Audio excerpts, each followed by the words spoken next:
I didn't think I'd have to do this video, but it's time that I finally school you guys on what is going on now in the Transformer world with a pocket of reviewers.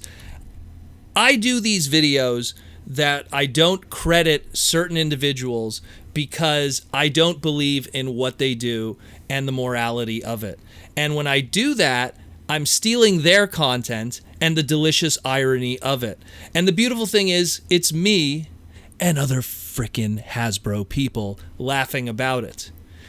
Let's take a little trip, my friends, to the year 2009 when this all started, okay? Hasbro was having a major issue. Toys were getting stolen from the factories and sold to YouTube reviewers, and this was a prevalent issue. A factory in China that they were using called Jetta Corporation, also known as Jetta Industry Corporation in China, was responsible for a majority of the Revenge of the Fallen product. And a lot of that product was getting stolen and sent over to toy reviewers. And this was the giant toy reviewer war back in the day. I don't want to name names, but there was individuals that were getting toys in advance, paying ludicrous money for it to be able to get the reviews before everyone else for, I guess, view cred, subscriber cred, whatever it is, analytics, advertising, one of the many things. And heck, some careers were launched based on that. And Hasbro was trying to crack down on that. And they've even moved it to some other factories in China to try to crack down on it. They moved to Kamhung Industries a couple of years later. But it still continued. But then in 2011, they really cracked down. They figured out who it was. Individuals were fired. And ultimately, in the end, around 2011, 2012, it went quiet. And then by 2013, when the slow shift went to Vietnam, it got even quieter. And everything was fine. But then in the past couple years, it started to happen again. Now these new Vietnamese workers are, learning the game and what's going on and how you could sell to individuals.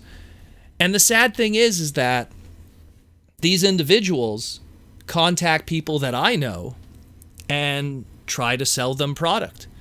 And those individuals that currently right now, and again, I don't want to name names, you guys could figure it out, but these individuals right now, they work in a little game together and review product together.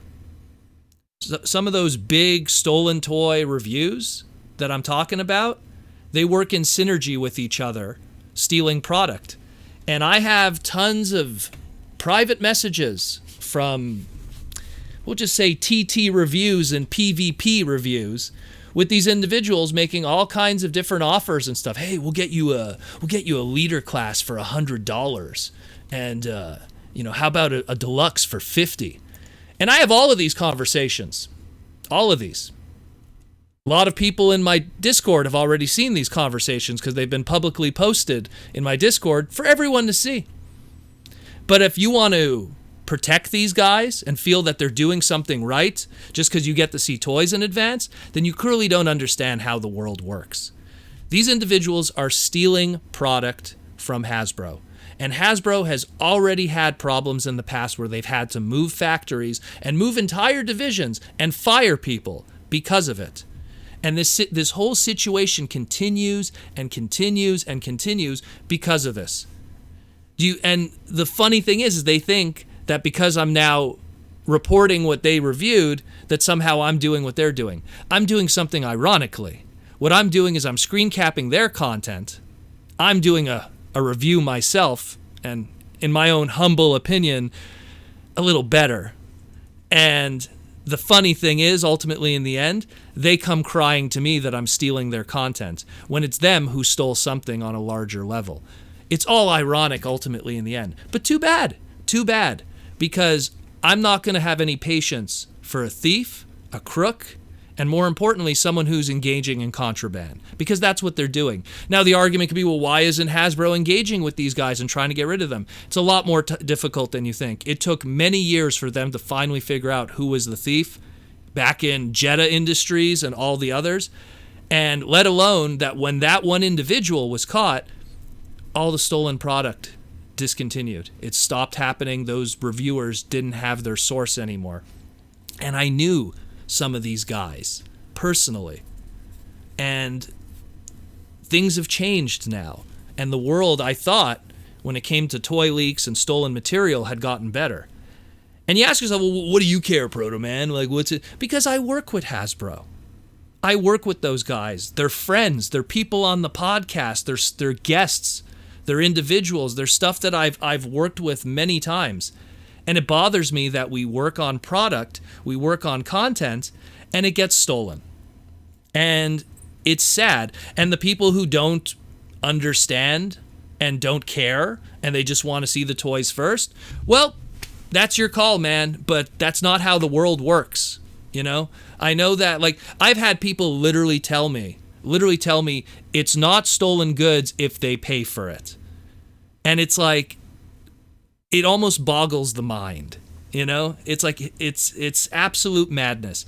How it works, essentially, is factory worker A steals product off of line during off hours and then sells it to reviewer B. And that's it. And then reviewer B has another reviewer that he does stuff with, and they share the stolen product and do reviews together. You just got to figure that out. If you don't like what I do and my criticism of these individuals, that's fine. That's your choice. But you got to understand what's going on in the world right now. And it's very, very, very underhanded and seedy what they're doing. And that's why everything else that I do on this channel, when I report news, I give credit. Oh, this came from Weibo. This came from Baidu. This came from TFW 2005. JT Prime 17 talking about Walmart listings. I will always give credit, but I'm not going to give credit to thieves. I won't. I'm sorry. And it bothers you guys so much that I'm not giving credit to thieves, then maybe you're just as mentally ill as they are to not understand what's going on here. Because at the end of the day, they are thieves. They are crooks. Too bad. And I don't want to bring this kind of negativity to the podcast, but it is what it is at the end of the day. And I'm thankful to all the individuals that have come forward, that have been contacted by certain reviewers so they could sell their products afterwards to them so they can make more money, selling more stolen goods, ultimately in the end. It's terrible.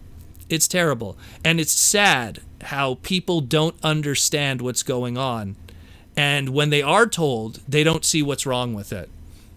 Next time someone breaks into your car and steals something out of your glove compartment, think about what happened beforehand, because that's what's going on here. You have to understand that. And hopefully you get it. I'm going to post some images, just some images at the bottom. It's going to be some of the conversations that were going on. I'm obviously going to have to censor some names, but it's pretty much what's going down, you know, all the time. And a lot of the good reviewers, Pia, one of them, you know, Pia is a very good reviewer. He does it on the clean. He does it on the respectful, you know. He doesn't have to steal products. He does what he does, you know. Bolt Matrix, another one, does what he does, buys his stuff, reviews his stuff. Doesn't have to pay some guy to steal his McDonald's toys. You know what I mean? Does what he does. Vangelis too, you know, gets his toys, does his reviews, doesn't pay for stolen product. You got to understand something. There's good toy reviewers, but I'm not going to have patience for the ones that are stealing from a company that I've worked for many times. I don't have the patience for that. And if you're angry that I don't give them credit for stealing product, then you're just as deluded than you could ever imagine. That's all I'm going to say. Leave your comments down below. And if you have a problem with it, I don't know what to tell you, brother.